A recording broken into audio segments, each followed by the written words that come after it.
my past life, it was the same. Candy showed up out of the blue with Ryan Peterson in tow, telling me she wanted a divorce.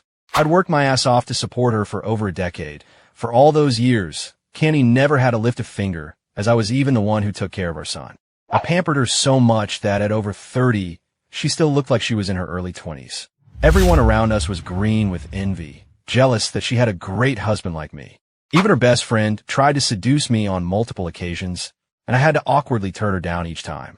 I had no idea what more she could possibly want, that she would actually cheat on me. In my last life, I refused to divorce her for the sake of our son, Brandon. So she started spreading vicious rumors that I was having an affair with her best friend, completely destroying my career. To survive, I had to start delivering for DoorDash just to support her and our son. Who would have thought she'd be cruel enough to team up with our son to drug me, causing me to get into a car accident while in a daze? As I lay dying in that hospital bed, that wretched woman told me everything. It turned out the son I had raised for more than 10 years wasn't even mine. It turned out that my own mother's death years ago, which I thought was from an illness that treatment couldn't cure, was also her doing. The rage was so intense it stopped my heart, and I died. I never imagined fate would give me a second chance. Ryan is a trust fund kid, Sonny, she said. He's not like you, who came from some backwater town and nearly killed yourself just to afford one condo. Ryan's family owns several properties. He can give me and our son a much better life. Right in front of me, Candy was reciting the exact same lines as in my past life, while Ryan stood beside her, arms crossed, looking down on me with contempt. But this time was different. After my rebirth, I had gained a special ability. I could see numbers floating over people's heads, representing their personal disposable assets. Candy's number was $8 million. Our shared marital assets, with the downtown condo alone worth nearly $1.7 million, meant her half was indeed around $800,000. But when I looked at Ryan's head, I saw something else. Negative $2 million. It was a negative number. Candy's confident tone didn't sound like an act, which could only mean one thing. Ryan had lied to her. I thought about my past life, how I had begged and pleaded with her not to leave me, and what it got me. I smiled. Fine, I agreed to the divorce. The two of them stared at me, stunned, clearly not expecting me to agree so easily. When Candy finally processed it, she somehow got angry at me. Sonny, what's that supposed to mean? You've been wanting to get rid of me for a while, haven't you? What was wrong with this woman? I softened my tone, pretending to be the same old pushover I was in my past life. But, Candy, you're the one who said you wanted a divorce. You said Brandon could have a better life with him. If that's what it takes, I'm willing to step aside for your happiness. I just hope you let me see Brandon and you when I miss you both. My voice was full of sincere humility. Candy just snorted. At least you know your place. And just like that, it was settled. I didn't miss the flicker of delight in Ryan's eyes. When it came time to divide the assets, we hit a snag. Candy actually wanted me to walk away with nothing. This condo was my inheritance, what my parents worked their entire lives for. Candy, my parents left me this place. How can you expect me to get nothing? Besides, doesn't Ryan have several properties? Surely he doesn't care about my one little condo. Mom, I'm sick of this place anyway. We don't need it. Just let Sonny have it, said Brandon, the boy I'd raised for another man for over a decade. I stared coldly at his face, which looked nothing like mine. The love I once had for him was now replaced by an equal measure of disgust. He didn't notice the change in me, or maybe he did and just didn't care, still treating me with the same arrogance, calling me by my first name. Thinking back to what he did in our past life, I'm sure he knew all along that I wasn't his real father. A flicker of hatred crossed my eyes. Ryan, listening to their exchange, started to look anxious. He quickly cut in, afraid of losing his prize. Candy, that's not right. What's yours is yours. Don't just give it away. Candy insisted I leave with nothing. Just like last time, she threatened me with fake photos of me in bed with her best friend. She said if I didn't agree to be cleaned out, she'd make a scene at my office. The truth is, nothing ever happened between me and her friend. The photo was taken one night when I was passed out drunk. Her friend snuck into my room and posed with me. Anyone with half a brain could see it was staged. But unfortunately, people love to gossip. Within days, my colleagues and neighbors started giving me strange looks. My boss even called me in for a talk. I walked out of his office, my face grim. I knew Candy was behind it. She wanted a divorce, and so did I. At this point, I couldn't wait to be rid of her. Ignoring the stares of people on the street, I walked back excitedly, pulling out my phone to call Candy. Hello, where are you? Let's do it. We'll go get divorced tomorrow. I agree. The condo is yours, I said, trying to sound devastated while hiding my excitement. The next day, I skipped work and rushed with Candy to the courthouse to finalize the divorce. To be safe, I even signed an agreement stating I was forfeiting all marital assets. I walked away with absolutely nothing. Then, Candy and Ryan, those two snakes, went straight from divorcing me to getting their own marriage license. I saw the pity in the clerk's eyes as she handed me the papers. I just smirked, glanced at the happy couple, and walked away. After leaving the courthouse, I immediately found a nearby convenience store and went inside. I pulled up the photo of the lottery numbers I'd taken the day before and bought 10 tickets with that exact sequence. The store manager looked at me like I was an idiot, but I just smiled and left, completely satisfied. Here's what happened. Over the past couple of days, Candy had come to my office to cause a scene multiple times. My coworkers, even the cleaning staff, were looking at me with disdain. Yesterday, I was downstairs from my building, having a smoke. I was trying to figure out what to do. I didn't want to lose the condo, and I really didn't want to lose my job. I thought about hiring a PI to investigate Candy and Ryan to prove who was really having the affair, but I was afraid I'd be fired before I got any proof. In my past life, I was fired not just because Candy's public scenes made the company look bad, but also because my boss wanted to replace me with his new favorite. I couldn't accept that, and I was racking my brain for a solution. Just then, a man walked by, and the number above his head was flickering, fading in and out. It was the first time I'd seen anything like it, so I couldn't help but stare as he passed. A second later, it hit me like a bolt of lightning. Could the reason his disposable assets were fluctuating be that he was about to win the lottery? He had just walked out of the convenience store after all. I quickly followed him to get a better look. That was it. There were a lot of zeros, flickering so much I couldn't get a clear count. I suddenly remembered that in my past life, just a few days after I lost my job, that very same store had sold a massive winning lottery ticket. I had to fight to keep my composure.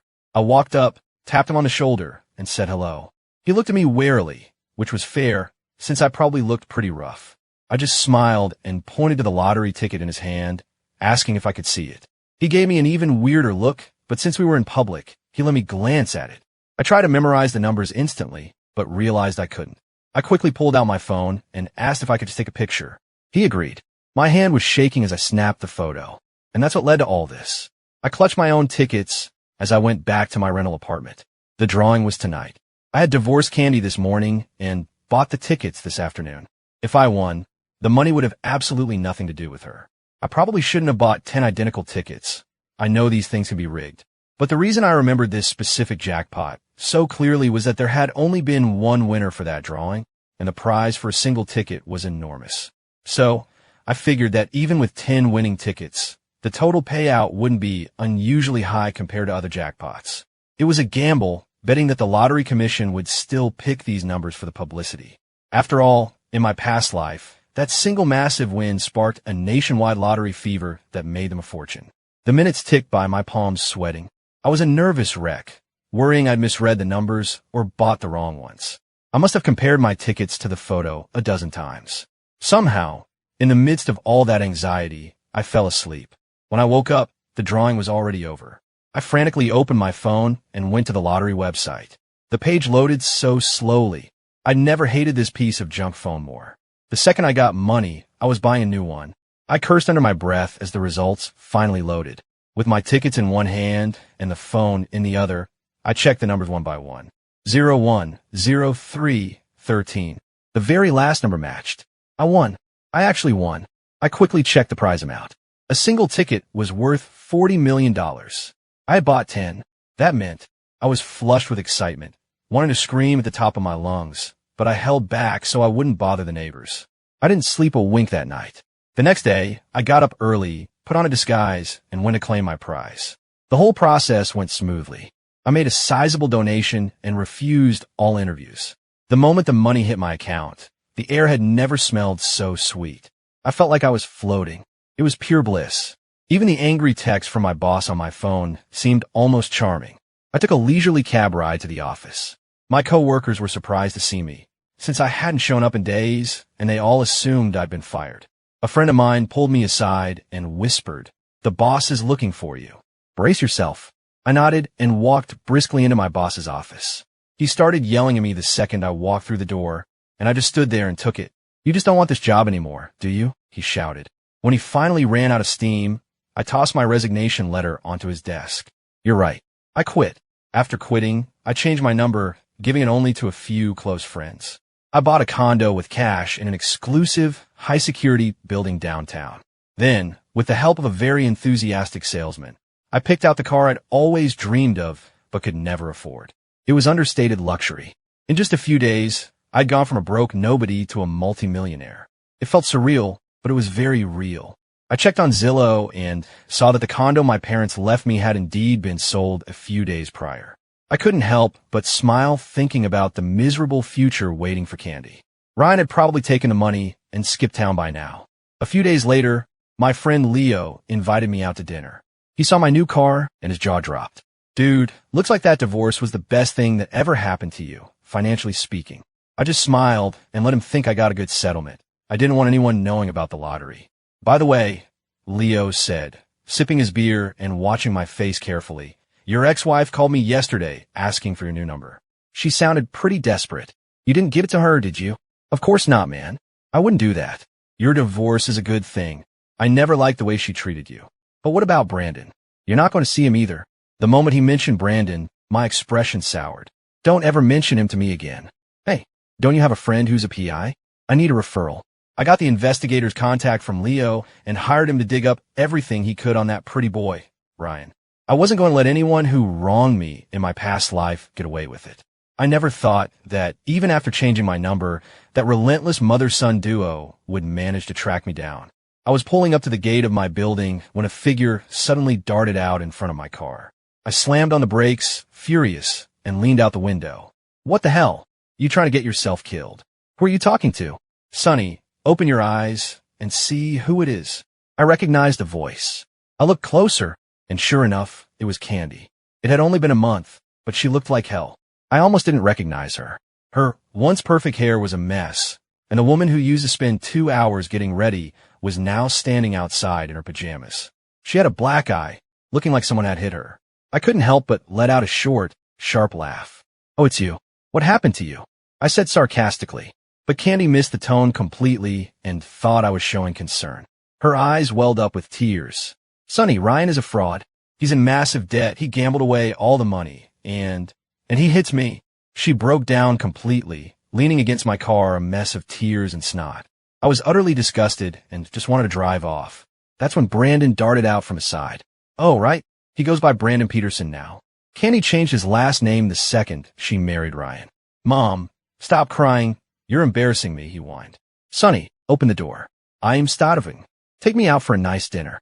He still acted like an entitled brat, assuming I'd spoil him and do whatever he wanted just like before. Remembering her mission, Candy managed to stop crying. Her eyes lit up as she looked at my car, and a greedy smile spread across her face. "Sonny, where did you get the money for this car? Brandon's hungry. Open the door and take him to get something to eat." Brandon was yanking on the rear door handle, refusing to let go. I just stared at the shameless pair and said coldly, "Candy, we're divorced. Don't ever come looking for me again. Your life is no longer my problem." Candy stared at me, stunned. "What are you talking about?" Brandon chimed in, "Sonny, how dare you talk to my mom like that? Don't you want her to take you back?" I laughed coldly. "Your mom? Who the hell is she? Get lost." Unable to accept this, Candy shrieked and started yanking on my door handle, making a scene. "Everyone come look. This deadbeat got rich and abandoned his family. He has no heart. You had money from me, didn't you? You lied and said you were broke to trick me into a divorce. You heartless bastard." I watched her performance with cold detachment, then pulled out my phone and called building security. "Is this how you handle security? I'm a resident and I'm being harassed at the gate. Where are your guards?" A moment later, a few large security guards rushed out. They pushed through and restrained Candy and Brandon, pulling them aside. I saw Candy screaming and Brandon glaring at me with pure hatred. I drove off without a second glance. In this world, money can't buy you everything, but it can solve most of your problems. That night, the PI sent over the expedited report I'd requested. It turned out Ryan and Candy had known each other for over a decade, and Brandon was his son. Ryan came from some small town in the middle of nowhere and was a middle school dropout who'd been hustling ever since. He'd used his good looks and smooth tongue to sleep with countless women. Candy was one of them. When he found out she was pregnant, he ghosted her and disappeared. Soon after, Candy met me, and after her very enthusiastic pursuit, we were married. I stared at the report, unable to believe that the gullible fool who took her in was me. Back then, I was captivated by her delicate features and the shy way she looked at me. I married her on impulse, secretly vowing to spend my life making her happy. Fuck, what a goddamn idiot. It took all my self-control not to shred the report right then and there. I skipped ahead to Ryan's section. The guy had a certain talent for grifting, talking his way into women's beds and wallets. He got bolder over the years, targeting wealthy older women, and managed to build up some savings. Unfortunately, he got hooked on drugs. He took out loans from sharks, and the debt snowballed into the millions. That's when he remembered he had a kid somewhere and contacted Candy. The two of them reignited their flame instantly, carrying on behind my back. I sat by the window, holding the file, gazing out at the glittering city lights as a plan began to form. I dialed a number from the report. The PI Leo recommended was good. His work was thorough. My call to security must have worked because Candy didn't bother me for the next few days. I contacted the owner of the illegal casino Ryan frequented. I paid her to let Ryan win and to let him win big. In the meantime, I wasn't idle. Years of endless overtime had taken a toll on my health. Now that I had money, I was determined to get myself back in shape. I hired a personal nutritionist, started eating clean, exercising regularly, and sticking to a healthy sleep schedule. Looking in the mirror, I could see a huge difference in just a few months. I smiled, satisfied. I guess some people are just born rotten. With Ryan winning all that money, Candy's life improved, and I figured they'd leave me alone. I overestimated them. One day, Leo, who I hadn't heard from in a while, called me out of the blue. Dude, are you okay? I was confused. What could possibly be wrong? What's going on? You haven't been online at all lately? No, I've just been reading and working at home. What is it? Just tell me. Check your iMessage. I sent you a link. And with that, he hung up. I opened iMessage and saw the link he'd sent. The title made me frown. Heartbroken mother and son, abandoned and betrayed. Day 11 of our live stream journey. I tapped it. The screen opened to a TikTok live stream. The hosts were none other than Candy and Brandon. There were tens of thousands of viewers, and the number was climbing. On screen, Candy looked haggard and fragile, a look perfectly crafted to make people want to protect her. It was a far cry from the genuine mess I'd seen at my gate. This was a carefully constructed performance. Thank you all for your support, she said softly. We're so grateful. Brandon, say thank you to everyone. Brandon peeked out from behind her, his eyes wide and innocent as he politely thanked the viewers. He was like a completely different person from the arrogant punk I knew. Within minutes, users had sent them several expensive virtual gifts. The comments were filled with sympathy. Don't be sad. You're better off without that loser, one said. Who would hit such a beautiful woman, said another. That Sonny guy is human garbage. Forget him. I'll take care of you both. Yeah, Sonny Miller needs to get on here and apologize. Sonny is a piece of trash. The vast majority of comments were vicious. The few people who tried to defend me were completely drowned out. Several of my friends called to ask what was going on. It's nothing, I told them. Don't worry, I'll handle it. After hanging up, I went about my days as usual, staying home, sticking to my routine, and reading. I created a TikTok account under my real name and followed Candy. Over the next few days, my inbox was flooded with hateful private messages. I ignored them all and let things play out. Meanwhile, the casino owner messaged me yesterday to say it was time to spring the trap. By that point, Ryan had won several $1 million at her tables. Leo sent me screenshots from Candy's Facebook page. She was constantly posting photos of new cars and luxury goods. Brandon had stopped going to school entirely and was just doing live streams with Candy all day. Seeing them living so well put my mind at ease. Then, at the peak of her online fame, I posted everything. The hotel record from her affair, their chat logs, and a high-definition video that I barely bothered to censor. At first, it didn't get much traction, but by that evening, it had gone viral. The comments were a wall of holy shit. Riding the momentum, I posted a screen recording I titled Part 2. It was a detailed breakdown of my spending for the last decade. One column was for Candy and Brandon's expenses, the other was for my own. The contrast was stark. What I spent on myself in a year wasn't even a fraction of her annual allowance. The internet exploded. People were furious, feeling like they'd been played for fools. They flooded Candy's live stream with so much hate that she was forced to end it. You lying bitch. You scammed us. This is disgusting. How can anyone be so vile? I think I'm gonna be sick. Same here. Thank God I never believed her sob story and didn't give her a dime. I did. One person wrote. I even used my credit card. LOL. You're an even bigger sucker than Sonny was, someone replied. I'm requesting a refund. That scammer doesn't deserve my money. The backlash was intense. Viewers who had sent her gifts started filing for refunds, claiming they were minors.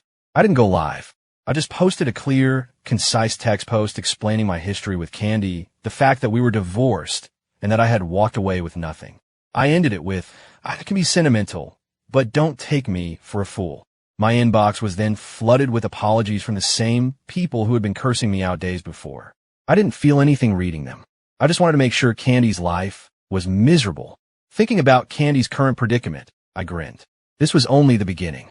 The next morning, I woke up to countless missed calls from unknown numbers on my phone, and a string of texts from Candy. They started with curses, then shifted to begging me to delete the posts, then went back to screaming insults. In a span of 2 hours, she sounded completely unhinged. I just tapped her contact, blocked the number, and confirmed. According to the news online, Candy was facing massive chargebacks and lawsuits. The money she'd made from streaming was long gone, and she'd even spent the cash Ryan had given her. She had no way to pay people back. The reports said she was being forced to sell off her designer bags and clothes. I listened to the PI's update and smiled. So, Ryan had given some of his winnings to Candy. I thought he'd gambled it all away already. It was time for me to take a little trip. That night, I called the casino owner. An elegant female voice answered, "Hello?" Her voice sent a shiver down my spine. I couldn't believe it. The owner was a woman. "Hello," I said. "I was hoping to come by tonight and see how things are progressing." "Oh, it's you," she replied with a light chuckle. "I've sent the address to your phone. Call me when you get to the gate, and I'll come get you." After we hung up, I could still feel a pleasant tingle from the sound of her voice. I wondered if she was as beautiful as she sounded. As evening fell, I stood in front of the mirror, adjusting my outfit. Thanks to my new fitness regimen, my posture was straight and confident. I was wearing a tailored casual blazer and rimless glasses. I rubbed my chin, looking at my reflection. Even in my 30s, I thought I still looked a bit too earnest and naive. I chuckled at the thought, grabbed my keys, and headed out. The address she sent led me to a desolate spot out in the middle of nowhere. I called her, and a few moments later, a pair of headlights appeared down the road. The car pulled up, the window rolled down, and a stunningly beautiful woman looked me up and down. "Mr. Miller?" I nodded. "Get in," she said. "I'll take you the rest of the way." Ryan really got around, finding a place this hidden. We drove through the gates of a large estate that looked unassuming from the outside. But the moment we stepped inside, I could feel the difference. The decor was impeccable, a testament to the owner's taste. Staff members passing by all greeted the woman leading me. "Good evening, Ms. Evelyn." She gave them a slight nod and continued, leading me deeper into the building. I kept my expression neutral, but inwardly I was stunned. This was a world I'd never had access to before. "You're a valued client, and I have a good feeling about you," she said, turning to flash me a captivating smile. "So you get the VIP treatment." She pushed open a door. We entered a surveillance room, with a wall covered in hundreds of monitors. I feigned composure and looked at Evelyn. She had an operator pull up one of the feeds on a main screen. There, at a card table, red-faced and sweating, was Ryan Peterson. I watched him, his eyes glued to the dealer's hands, veins bulging in his neck. He had the desperate look of a man betting his life. "You have excellent timing," Evelyn said. "If he loses this hand, not only will all his winnings be gone, he'll be $5 million in debt to the house. On a high-interest loan, of course." She gave me a playful wink as she said it. This woman was full of surprises. She had the commanding presence of a queen, but a mischievous, sweet side too.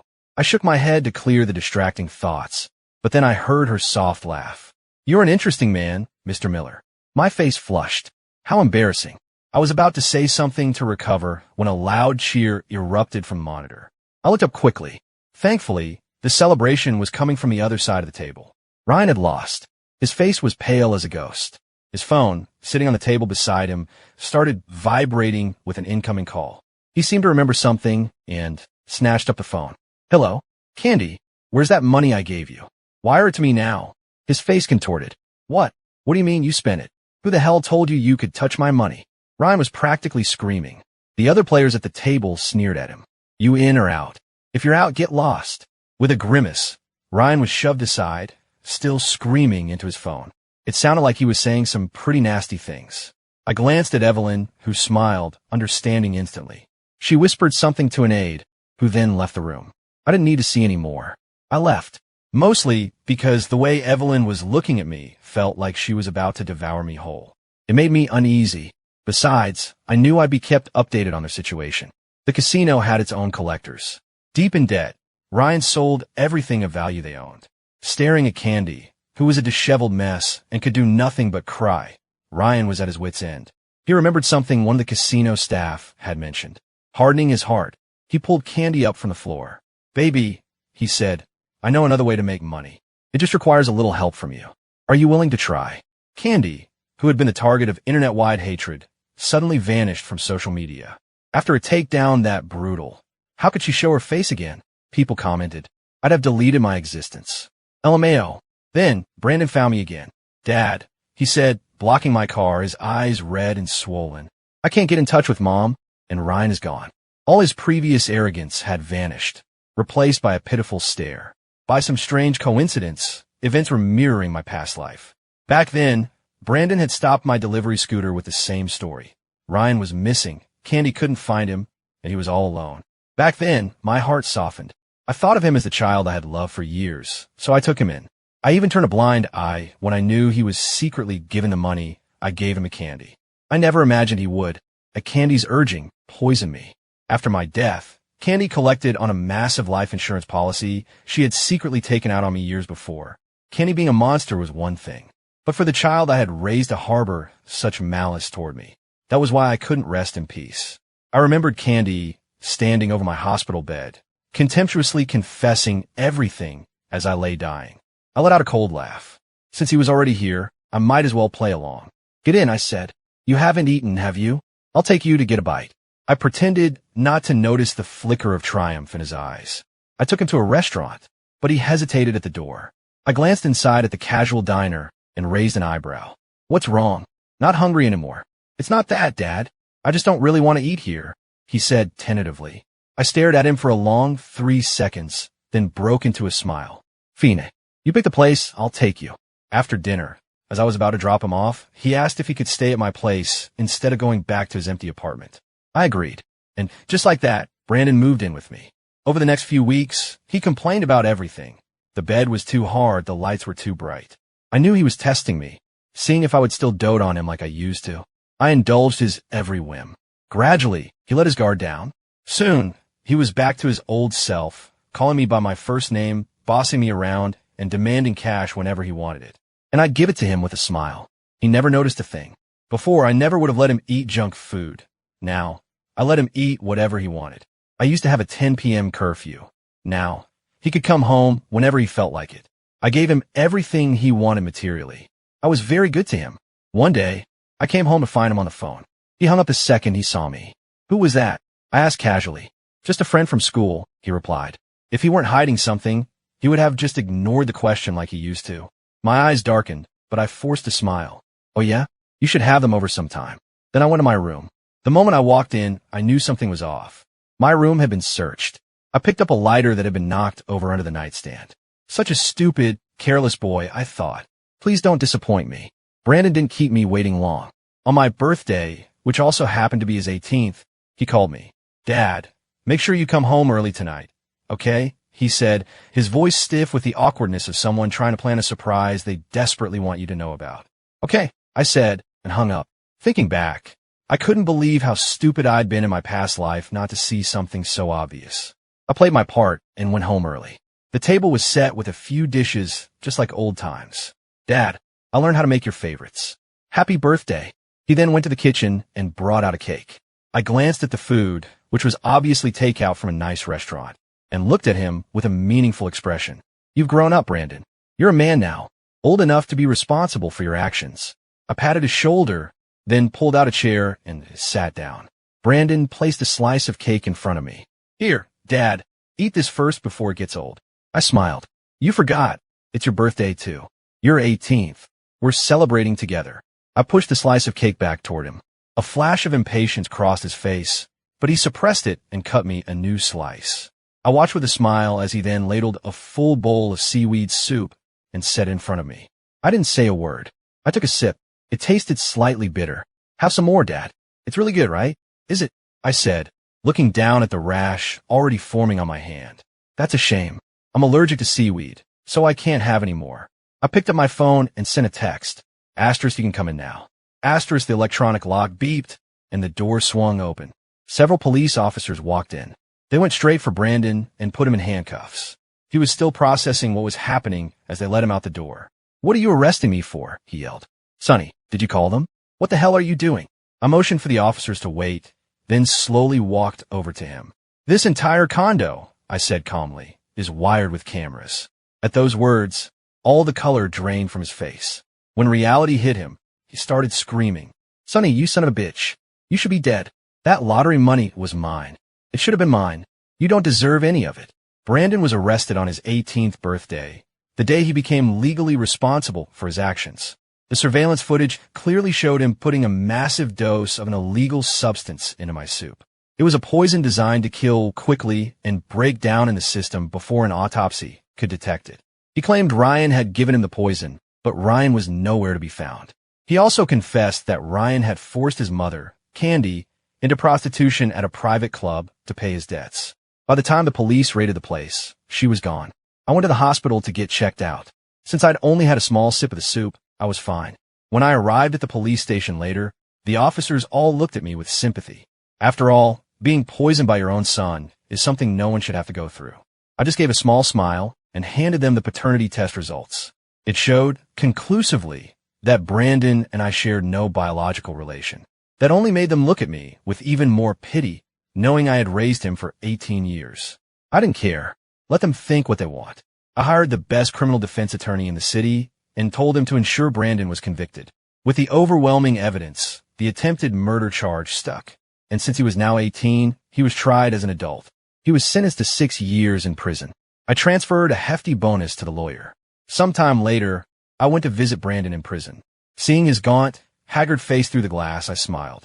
So, you little bastard, how are you enjoying your 18th birthday present?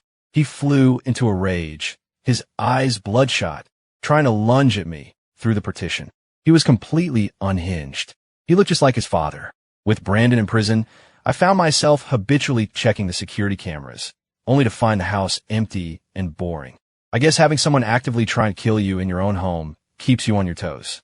That's why, during the time he was staying with me, I was actually living at one of my other properties. All my important documents were there. The only thing of value I left in that condo was my framed winning lottery ticket. There was no way he'd be able to resist that. Speaking of which, I hadn't seen Candy in a long time. I wondered how she was doing. I contacted Evelyn, the casino owner. Her name was Evelyn Ho, and it turned out the private club where Candy had been working was one of her properties. When I saw Candy again, her once pretty face was plastered with a fake, simpering smile. She was trailing behind a manager and didn't even dare to look up at Evelyn. Not until she heard a familiar voice call her name. Candy. Candy looked up and saw me standing next to Evelyn, dressed in a bespoke suit, looking every bit the man of wealth and power. Her eyes instantly turned red, but before she could say a word, I cut her off. My mistake. I thought you were someone else. I nodded to Evelyn. Shall we? Evelyn gave the manager a look, and 2 men grabbed a struggling Candy, covered her mouth, and dragged her away. And what about Ryan? I asked. Evelyn shrugged. No idea. I heard he fled to Mexico. I saw her malicious smile and understood. I hadn't done anything to Ryan and his family, not directly. I had merely arranged a line of credit for him through Evelyn. It wasn't my fault he was useless enough to lose it all and then some. The idea to have Candy pay off his debt with her body was something he overheard from the staff. He was the one who personally handed her over. It had nothing to do with me. Evelyn had opened that green channel for him as a personal favor to me. It wasn't an option for her other clients. The police never found Candy at the club. That's because, as her friend, I felt it was only right to share my good fortune with her. If she happened to be moved just before the raid, well, that wasn't my business either. And as for Brandon, I was even more innocent. There's nothing wrong with installing security cameras in your own home. I just never told him they were there. I was good to him. I was good to all of them. Evelyn called and asked me to dinner. I smiled and declined. Being alone was just fine.